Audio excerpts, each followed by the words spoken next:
Good morning. Polymers को देख रहे हैं हम कई दिनों से, और उसी क्रम में हम देख रहे थे thermoplastic, thermosetting plastics, and then last में हम देख रहे थे रबर्स। रबर्स के ढेर सारी चीज़ों को देखा गया, कंपैरेटिव स्टडीज़ की गई, रबर्स की स्ट्रेंथ कैसे इम्प्रूव की जा सकती है उसको देखा गया। और उसके बाद हम लोगों ने देखा कि वल्कनाइजेशन की प्रोसेस में सल्फर का इंसर्शन कैसे हो रहा है, इस बात को भी हम लोगों ने देखा है। तो अभी तक का जो हम लोगों ने देख लिया है, अभी तक के लिए हम लोगों ने जो देखा रबर्स के बारे में जितनी बातें हो चुकी हैं, रबर्स या इलास्टोमियर के बारे में जो सारी बातें कंफर्म हो चुकी हैं, जो बातें हमें पता चल चुकी हैं, सबसे पहली बात ये हमें पता चल सकी है कि this is a monomer of isoprene, ये बात पता है हमें। And then isoprene is a two methyl 1,3 butadiene, ये बात क्लियर है। एंड स्ट्रक्चर भी हमने इसका पढ़ा हुआ है कि स्ट्रक्चर हम कैसे बना सकते हैं या इसके स्ट्रक्चर को कैसे लिख सकते हैं। अगर स्ट्रक्चर की बात कर रहे थे तो हम स्ट्रक्चर कई बार देखा हम लोगों ने है कि 4 कार्बन का सिस्टम है। 4 कार्बन का सिस्टम क्यों है तो हमने बताया आपको है कि भाई ये ब्यूटेन का डेरिवेटिव है, ब्यूटाडाइन लिखा है। एंड पोजीशंस आपको इन नंबर से पता चल जाती है। कार्बन नंबर 2 पे एक आपको ग्रुप रखना है, डेट इज CH3 ग्रुप, ऐसा। एंड कार्बन 1 एंड 3 पर क्या होना चाहिए, डाई मतलब इन डबल बॉन्ड लगना चाहिए। कार्बन की नंबरिंग इस तरह से है 1 2 3 एंड 4। अगर नंबरिंग ऐसी है तो 1 एंड 3 पोजीशन मतलब हो गया 1 पोजीशन एंड 3 पोजीशंस पर ऐसा करेंगे। और बाकी जितनी भी वैलेंसी बच रही है, कार्बन की जितनी भी वैलेंसी बच रही है, उसको हाइड्रोजन से सेटिस्फाई करना होगा। तो बहुत ही आसान सी बात हम लोग देख भी चुके हैं, और इसे इजिली हम क्या करते हैं, हाइड्रोजन से सेटिस्फाई कर लेते हैं। जैसे CH2 यहाँ लिख लिया। इस कार्बन के लिए आपको कुछ नहीं करना होगा, ये जो है आपका CH हो जाएगा, और यहां पर भी आपका हो जाएगा CH2, ऐसा। तो ये स्ट्रक्चर किसका है, आइसोप्रीन का स्ट्रक्चर है। तो रबर जब भी हम पढ़ेंगे तो हमारा जो फोकस होता है इस आइसोप्रीन पर होता है, कि आइसोप्रीन का स्ट्रक्चर जानना बहुत ही जरूरी है, बेहद ही जरूरी है, क्योंकि यही क्या है, यही स्ट्रक्चर बार बार रिपीट होगा। मैंने बताया कि जब कभी भी इसका पॉलीमराइजेशन होगा तो हमेशा पाई बॉन्ड की शिफ्टिंग हो रही होगी। कैसे शिफ्टिंग हो रही होगी, तो स्ट्रक्चर्स देखिए, जब भी ये पॉलीमराइजेशन में आइसोप्रीन आ रहा है तो बॉन्डिंग की शिफ्टिंग कुछ ऐसी हो जाती है, ऐसे, इस तरीके से। और ये आपको कैसा दिखाई देता है, अगर बॉन्ड की शिफ्टिंग ऐसी हो गई है तो देखिए हम यहां से लिखना स्टार्ट कर रहे हैं, ये सिंगल बॉन्ड हो जाता है, ये हो जाता है CH3 हो जाता है, ऐसा।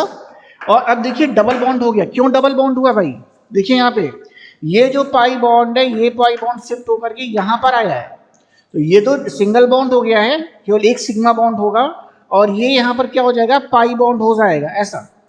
तो एक सिग्मा एक पाई यानी डबल बॉन्ड यहां पर हो जाएगा। और इसके बाद क्या होगा, CH, ये CH को लिखा जा रहा है, और फिर ये सिंगल बॉन्ड हो जाएगा CH2। ये स्ट्रक्चर बहुत जरूरी है भाई। ये स्ट्रक्चर क्यों बन रहा है, ये स्ट्रक्चर इसलिए जरूरी है कि जब भी पॉलीमराइजेशन में ये जाएगा तो जो इनकमिंग ग्रुप्स हैं वो दोनों कार्बन से अब एडअप हो सकते हैं। कैसे एडअप हो सकते हैं, तो इस कार्बन को ध्यान दीजिए, इस कार्बन की अभी तक कितनी वैलेंसी कंप्लीट है, 1 और 2 इस हाइड्रोजन से है, तो 2 1 3 कंप्लीट है, सॉरी, 2 1 3 कंप्लीट है, एक बाकी है, तो उसके लिए आप ऐसे कर दो, ऐसे इधर भी है, देखिए 2 1 3। तो अब क्या हो सकता है, जो भी इनकमिंग आपके आइसोप्रीन ग्रुप होंगे वो यहां से भी एडअप हो सकते हैं और यहां से भी एडअप हो सकते हैं, यानी चेन की लेंथनिंग बढ़ सकती है, चेन की लंबाई को बढ़ा सकते हैं। तो ये सबसे इंपॉर्टेंट इसका एस्पेक्ट है। और हम क्या करते हैं, हम इसी को मोनोमर के फॉर्म में लिखते हैं, ये इसका एक मोनोमर है जो बार बार रिपीट हो रहा है। लेकिन एक्चुअल प्रैक्टिस में इस तरीके से लिखने की बजाय कैसे लिखते हैं, हम इसको सिस एंड ट्रांस फॉर्म में लिखा करते थे। मैंने पिछले लेक्चर में भी आपको बताया है कि सिस एंड ट्रांस फॉर्म में इसको लिखा जा सकता है। और लिखने का जो तरीका है वो अलग अलग तरीके हैं, दो अलग अलग तरीके हैं। सिस और ट्रांसफॉर्म क्यों जरूरी है? क्योंकि सिस फॉर्म जो है वो नेचुरल रबड़ को डिफाइन करता है और जो ट्रांसफॉर्म है वो गचा पार्चा को डिफाइन करता है। तो सिस एंड ट्रांसफॉर्म भी आपको लिखना आना चाहिए। अगर हमको लिखना आता है तो आसानी से हम क्या करते हैं, इसकी लंबी श्रृंखलाएं बना सकते हैं और ये बता सकते हैं कि नेचुरल रबड़ का स्ट्रक्चर कैसा होगा एंड गचा पार्चा का स्ट्रक्चर कैसा होगा। तो सिस एंड फॉर्म लिखना भी देख लें, इसके बाद फिर नया कुछ आज टॉपिक देखेंगे। पहले पुरानी चीजों को एक बार रिवाइज करने के इसमें देख रहे हैं कि क्या क्या चीजें हम देख चुके अभी तक हैं। अब इसी को अगर हमें सिस या ट्रांसफॉर्म में लिखाना होता है तो अगर हम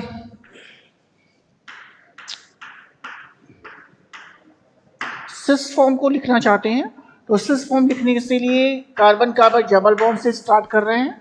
कौन कौन से कार्बन कार्बन डबल बॉन्ड? देखिए ये इस पोर्शन को पहले लिखा जा रहा है ऐसा, और इस कार्बन से देखिए, इसी कार्बन से देखिए एक CH2 ग्रुप भी एडेड है और साथ ही साथ एक ग्रुप जो है आपका CH3 भी ऐड है। तो ये दोनों ग्रुप इससे ऐड हैं। इन्हीं दोनों ग्रुप को इस कार्बन से भी लिखना होगा आपको।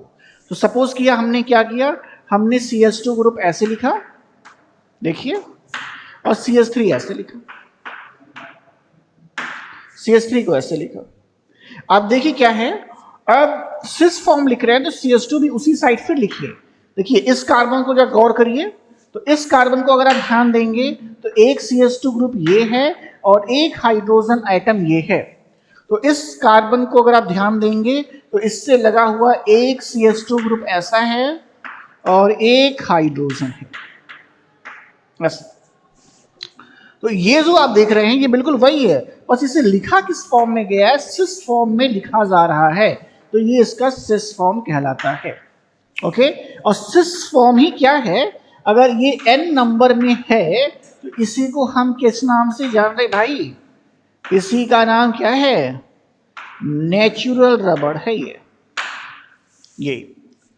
तो ये है नेचुरल रबड़ के बारे में बात। अब इसी को क्या करते हैं, इसको लॉन्ग चेन में कन्वर्ट कर लेते हैं, क्वाइल्ड स्ट्रक्चर होता है। तो ये आपका जो स्ट्रक्चर होता है नेचुरल रबड़ के नाम से जाना जाएगा। तो ये सिस फॉर्म की बात है आइसोप्रीन के। दूसरा फॉर्म भी देख लेते हैं।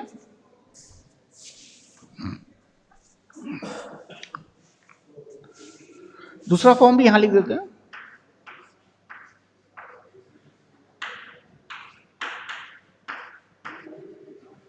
ट्रांसफॉर्म। अगर ट्रांसफॉर्म की बात कर रहे हैं तो ट्रांसफॉर्म बनाना आसान हमारे लिए है। फिर से स्टार्ट यहां पर करिए, कार्बन कार्बन डबल बॉन्ड, तो कार्बन कार्बन डबल बॉन्ड। अब एक साइड में कोई दिक्कत नहीं है, आप ऐसे रखो CH2 and this one and CH3। ये बिल्कुल जैसा था वैसे ही है, बस क्या करना होगा नेक्स्ट टाइम में, क्या करना होगा, CH2 को इस साइड ना करके हमको दूसरे साइड में रखना होता है, इसके अपोजिट साइड में रखना होता है ऐसा।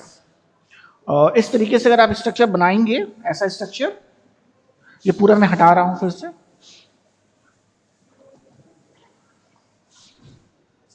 तो पूरा स्ट्रक्चर हटा रहा हूं मैं यहां से ऐसा। तो कैसे लिखा जा सकता है, कुछ इस तरीके से इसको लिखा जा सकता है। अगर कुछ ऐसे लिखा जा सकता है, कुछ इस तरीके से लिखा जा सकता है इसे, कैसे, और ये इसका ट्रांसफॉर्म है, ये इसका ट्रांसफॉर्म होगा, ये इसका ट्रांसफॉर्म होगा।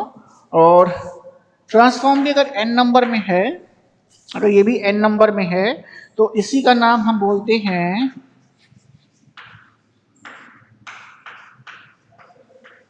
गचा पार्चा, ये ऐसा। तो रबड़ के दो रूप आप देख रहे हैं और दोनों रूप जो है अलग अलग पॉलीमर्स का फॉर्मेशन कर रहे हैं। एक नेचुरल रबड़ का फॉर्मेशन कर रहा है और एक गचा पार्चा का फॉर्मेशन कर रहा है। और इसको आप एड अप करते जाएंगे, एक लॉन्ग चेन बनाते जाएंगे, तो वो आपका गटा पार्चा का एक स्ट्रक्चर, एक श्रृंखला को, एक चेन को बताएगा। ओके, ये स्ट्रक्चर लीनियर होगा, ये क्वाइल्ड होगा। एक ध्यान रखिएगा, ये स्ट्रक्चर लीनियर होता है, ये लीनियर स्ट्रक्चर बनता है, और ये क्वाइल्ड होता है।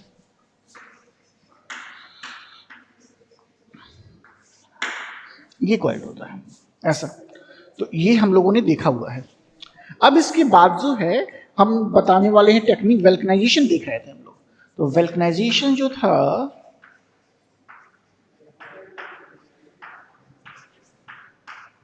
वेल्कनाइजेशन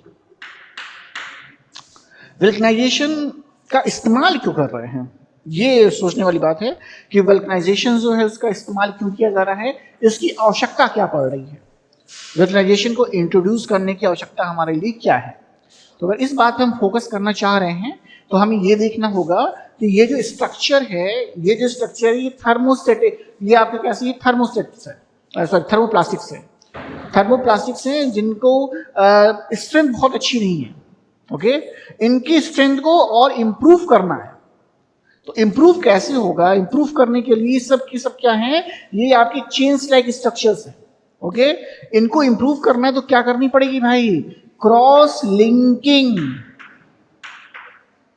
क्रॉस लिंकिंग को बढ़ानी पड़ेगी। ये यानी सिंपली हम कह सकते हैं वेल्कनाइजेशन ऐसी प्रोसेस है जो क्या करता है, चेन में क्रॉस लिंकिंग को इंट्रोड्यूस करता है। ओके, तो चेन्स में अगर आपको क्रॉस लिंकिंग इंट्रोड्यूस करनी है तो वेल्कनाइजेशन प्रोसेस का प्रयोग किया जाता है या इसका इस्तेमाल किया जाता है। कैसे इंट्रोड्यूस होता है, तो जो नॉर्मली जो है एडिशन जिसका है वो है सल्फर। सल्फर का क्या हो रहा है भाई, एडिशन हो रहा है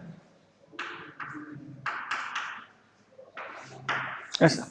तो सल्फर एडिशन हो रहा है और इस सल्फर के कारण क्या हो रहा है, वेल्कनाइजेशन की प्रोसेस हो रही है। तो बहुत ही सिंपल सी बात है कि वेल्कनाइजेशन ऐसी प्रोसेस है जिसके द्वारा हम क्या कर रहे हैं, क्रॉस लिंकिंग की प्रॉपर्टीज को इंप्रूव कर रहे हैं, ज्यादा कर रहे हैं, जिससे हमारा जो मटेरियल है उसकी स्ट्रेंथ, उसकी टफनेस वो क्या हो रही है, बढ़ जा रही है। ओके, और रबड़ में खास बात है भाई, स्ट्रेच होना चाहिए ना, अगर स्ट्रेच नहीं होगा तो रबड़ कैसे, तो स्ट्रेच कैसे होना चाहिए, वो भी बिना टूटे हुए, टूट जाएगा तब भी रबड़ नहीं है ना। तो स्ट्रेच की जो पावर आनी चाहिए कैसी आ रही है भाई, जब तक क्रॉस लिंकिंग्स नहीं होंगी तब तक वो स्ट्रेच की पावर नहीं आएगी।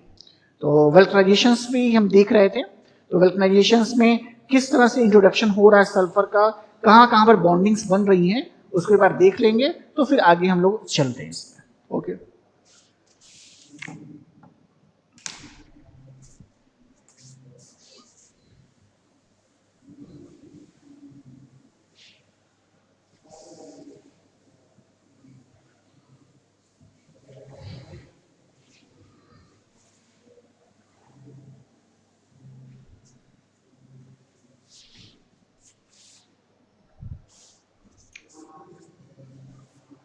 देखते हैं।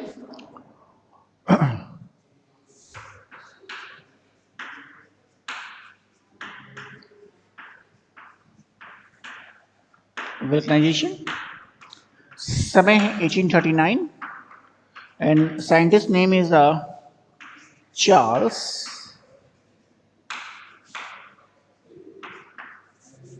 Goodyear। ये साइंटिस्ट का नाम है, तो आसान सा नाम है ऐसा। तो इसको ध्यान रखेंगे, 1839 का समय ध्यान रखिएगा और साथ ही साथ इस साइंटिस्ट का नाम रखिएगा। इस साइंटिस्ट ने ही क्या किया है, इसको डिस्कवर किया हुआ है, इस प्रोसेस को डिस्कवर किया हुआ है। और क्या प्रोसेस है, तो बहुत ही सिंपल सा प्रोसेस है। आप एक पॉली आइसोप्रीन की श्रृंखला बनाइए। पॉली आइसोप्रीन की श्रृंखला कैसे बना सकते हैं, तो देखिए CH2 C CH3 CH CH2, ये देखिए एक आपका आइसोप्रीन है। ये एक आइसोप्रीन आपका यहाँ पे देखने को मिल रहा है। इस एक आइसोप्रीन को, ये एक आइसोप्रीन आपको यहाँ देखने को मिल रहा है ऐसा ऐसा। अब इसी को बार बार रिपीट कर लीजिए यहाँ से। तो बार बार जब आप रिपीट करेंगे तो कैसे लिख सकते हैं, CH2C CH3 CH CH2, ये डबल बॉन्ड होगा ऐसा। फिर तीसरा भी रिपीट कर लो, फिर होगा CH2C CH3 double bond CH ऐसे। तो आप इस तरह से इसको रिपीट कर सकते हैं, कई इसकी श्रृंखलाएं बना सकते हैं। तो ये एक चेन है। अगर दूसरी चेन भी आप बनाना चाहते हैं तो उसके नीचे बना लीजिए। देखिए CH3 अब इधर लिख दे रहे हैं,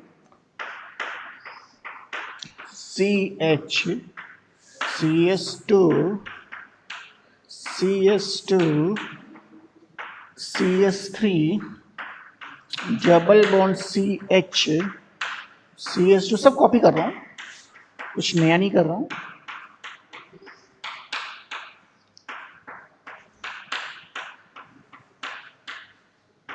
देखिए ऐसे कॉपी किया हूँ, कुछ नया नहीं है। और क्या करना है, वेल्कनाइजेशन करना है इसका है। ओके, एंड सल्फर ऐड कर दीजिए। और सल्फर जब ऐड आप करेंगे तो स्ट्रक्चर को फिर से बना लेते हैं एक बार। तो स्ट्रक्चर को हम दोबारा बनाते हैं।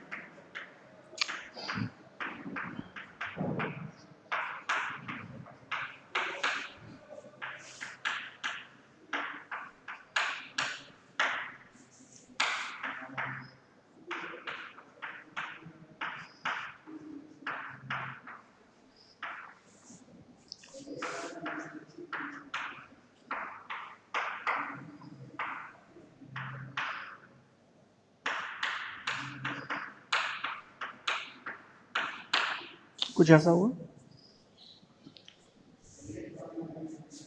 दूसरी चेन,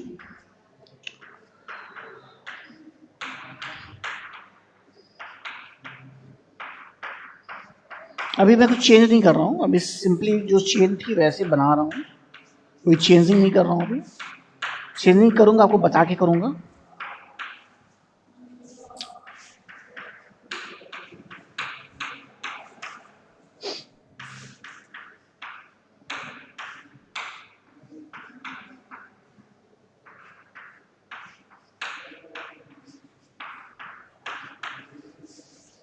कुछ ऐसा। अब देखिए जो सल्फर है, जो आपका सल्फर का एटम है, वो इंसर्ट कहाँ पर होगा, इस बात को ध्यान दें। वो इंसर्ट कहाँ पर होगा, जहां पर भी कार्बन कार्बन ये डबल बॉन्ड पाया जाएगा। तो हमेशा जो कार्बन एडअप होगा, इस कार्बन से एडअप होगा जिनके बीच में ऐसे डबल बॉन्ड पाए जा रहे हैं। तो पहचानिए कहाँ कहाँ पर डबल बॉन्ड है। तो देखिए एक पोजीशन ये है, एक पोजीशन ये है, और एक पोजीशन ये है, ऐसे। तो इन तीन जगहों पर उसका एडिशन होना है। तो आपको कुछ करना नहीं होगा, आपको क्या करना होगा, डबल बॉन्ड हटाइएगा, इस पाई बॉन्ड को हटा दीजिएगा। अब देखिए हर एक कार्बन के पास एक वैकेंसी क्रिएट हो गई है, तो उसके जगह पर आप क्या लिख देंगे, सल्फर एटम को लिख दीजिएगा। देखिए ऐसे, इस तरीके से। ऐसे यहां भी कर सकते हैं आप, है ऐसे यहां भी आप कर सकते हैं। देखिए ऐसे ऐसे ऐसे यहां भी आप कर सकते हो।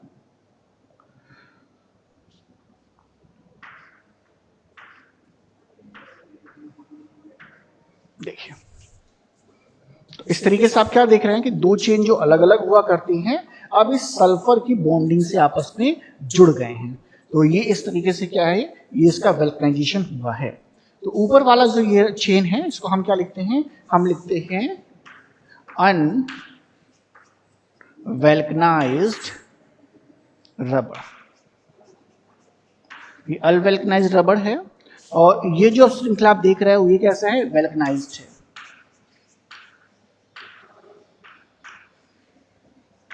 वेल्कनाइज्ड रबर ऐसा। तो ये प्रोसेस है, बहुत ही सिंपली आप क्या कर सकते हो, इसको ये ऐसे चेन्स यानी केमिकल इक्वेशन के फॉर्म में आप दिखा सकते हैं। तो बहुत ही सिंपली आप जो है पूरी वेल्कनाइजेशन की प्रोसेस को आप इस तरीके से बता सकते हैं। तो ये प्रोसेस हमारे यहाँ पे अगर खत्म करते हैं, तो रबर्स के बारे में जो भी आपको डिटेल्स चाहिए थी, जो आपको इन्फॉर्मेशन चाहिए थी, ये इन्फॉर्मेशन यहाँ पर फिनिश्ड हो रही है। अब अगला जो रबड़ का जो सेक्शन है वो सिंथेटिक रबड़ है। सिंथेटिक रबड़ मतलब मेन मेड, जो मनुष्य ने अपनी सुविधा अनुसार बनाया है, आवश्यकता अनुसार अपने को बनाया है। ओके, तो अगला जो हमारा टॉपिक होगा, जो नेक्स्ट टॉपिक हम देखने जा रहे हैं, वो कैसा टॉपिक है? वो है हमारा सिंथेटिक रबड़ के बारे में।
एक और छोटा सी बात बता दें आपको कि वल्कनाइजेशन की प्रोसेस से क्या हमको एडवांटेज है। तो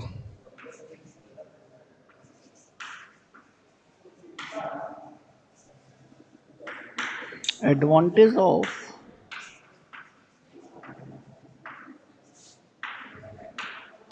वल्कनाइजेशन, क्या क्या चीजें चेंज हो रही हैं। तो क्या हो रहा है,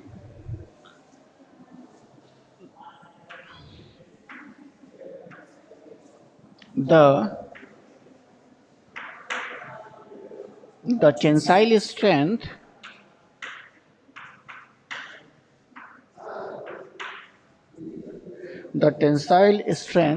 comma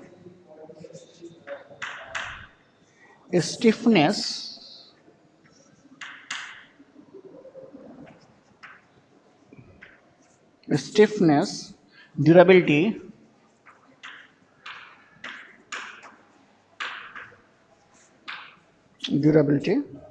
resistance to change in temperature, resistance to change in temperature,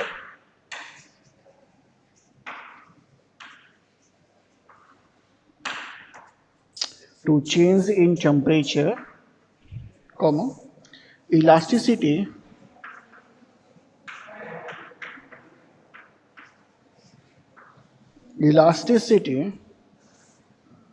and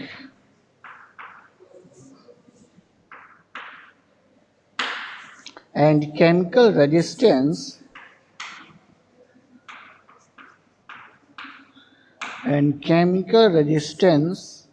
of a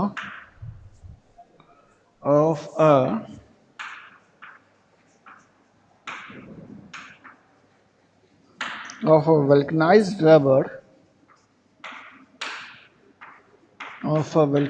rubbers are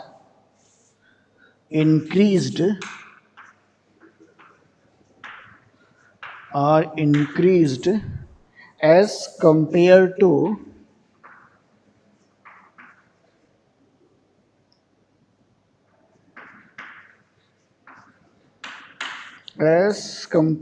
to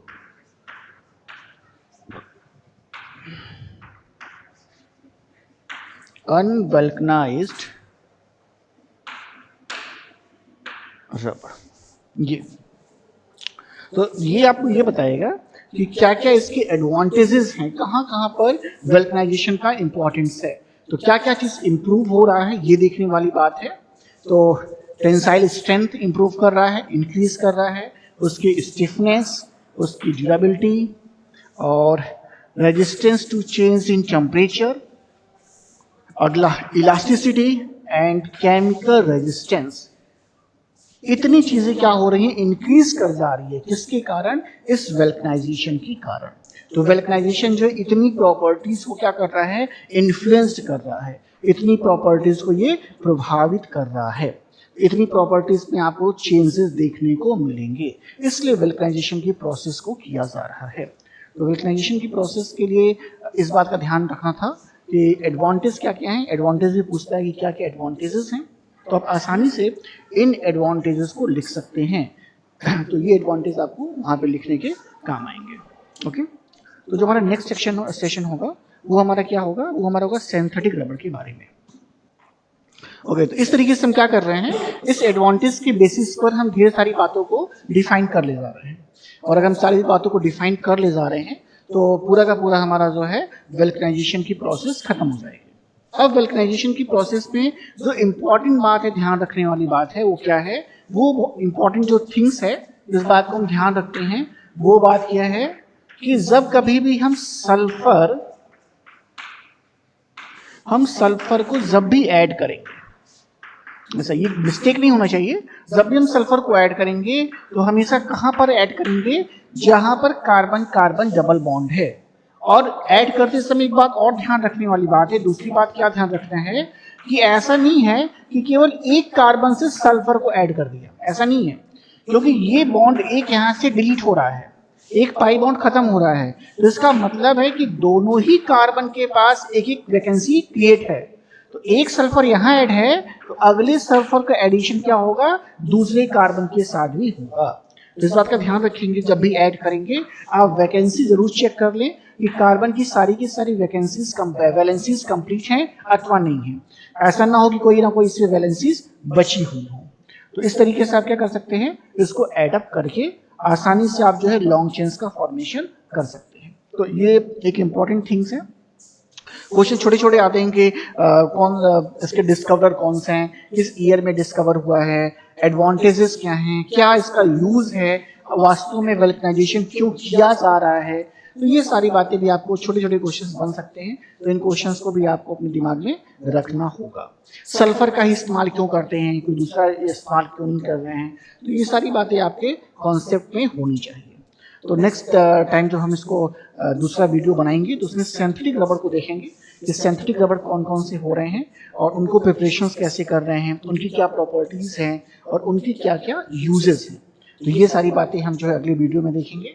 तो ये सारा का सारा हमारा खत्म हो रहा है नेचुरल रबर गीटा पार्चा के बारे में, और साथ ही साथ वल्कनाइजेशन की पूरी प्रोसेस के बारे में ये फिनिश्ड हो रहा है। तो आई होप कि आपको समझ में आया होगा। नेक्स्ट वीडियो में हम कुछ इससे अलग देखेंगे। Okay, thank you.